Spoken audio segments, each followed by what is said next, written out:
Hello, and today we're talking about the Jet Ferry, one of my favorite moves, because instead of me having to generate all of my momentum to ferry across current and get where I want to go, I can harness the power of the river, of a feature like a wave or simply a depression in the current or a wave hole or a hole to get where I want to go. And you can too, right? So that's what we're going to do, is focus on how to do a jet ferry, and we're going to focus on types of jet ferries. So it might be a full jet ferry all the way across the current.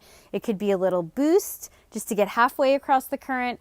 You could be wanting to get a boost out and up to avoid an obstacle that's behind you that you don't want to go into, right? It's also, the jet ferry is also the beginning of learning how to front surf, how to catch a wave. So there's a lot of great reasons why you want to get proficient at jet ferrying. And we'll talk about momentum, how you don't need a ton of momentum, right? You need a lot less than you think, perhaps.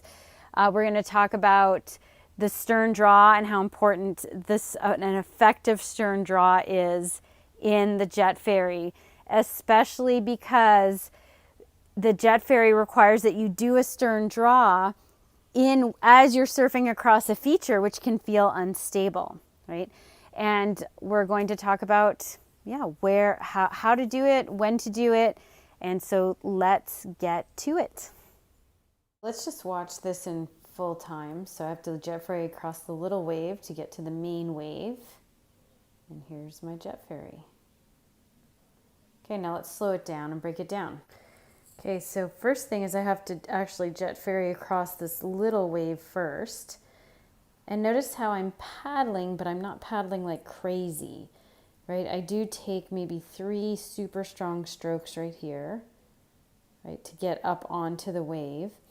And notice right here, my upstream edge is buried, and if I don't have the wherewithal to do a big stern draw and lift that upstream edge, I would have been off, right? So again, it does take a lot of awareness, strong core strokes with that stern draw, good edge control awareness as well. So here's more of a hole, wave hole. It jets me halfway across, and then I complete the ferry. So slow down. You see I take 2 or 3 strong strokes towards the feature. This is a wave hole.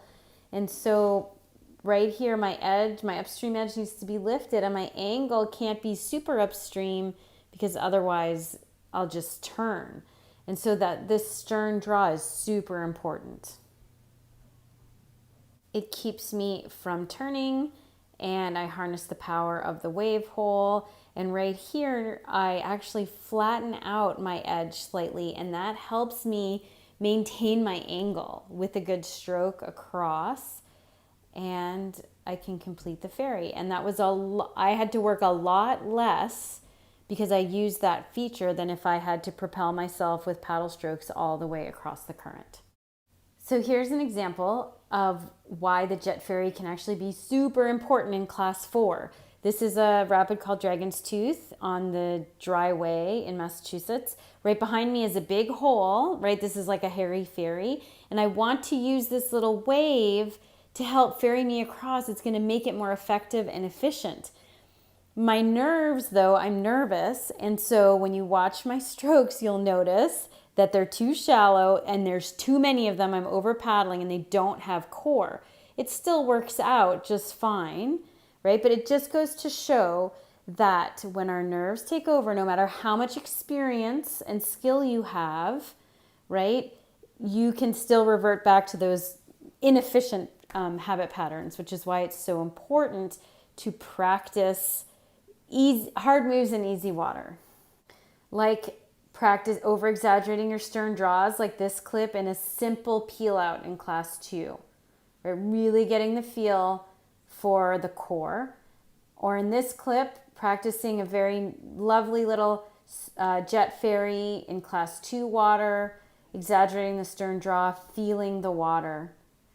And so one of the best ways that I found to learn how to feel the water is to practice ferries and jet ferries with your eyes closed, right? When you close your eyes, instead of intellectualizing the water, and then that allows your mind to go crazy with stories like, oh, that current looks scary. Oh, that little whitewater or wave crashing up looks scary. Instead of just focusing on your mind or letting your mind run things, when you close your eyes and practice a ferry or a jet ferry, you are actually feeling your boat, right? You're feeling the feedback from the river. Again, that goes a long way to cultivating a relationship with the river, which helps us to paddle more efficiently and effectively and have more fun. And so practice ferrying and jet ferrying with your eyes closed. Feel the water, right? And then after you do that a few times, then keep your eyes open and see if you can combine both looking where you want to go, reading the water, and feeling what's going on, feeling the feedback that the river is giving you. And that's going to go a long way to effective jet ferries and effective edge control, boat control, all of it. Balance, it's just a really great thing to practice. So get out there, practice your jet ferries, and let me know how it goes. Have fun out there.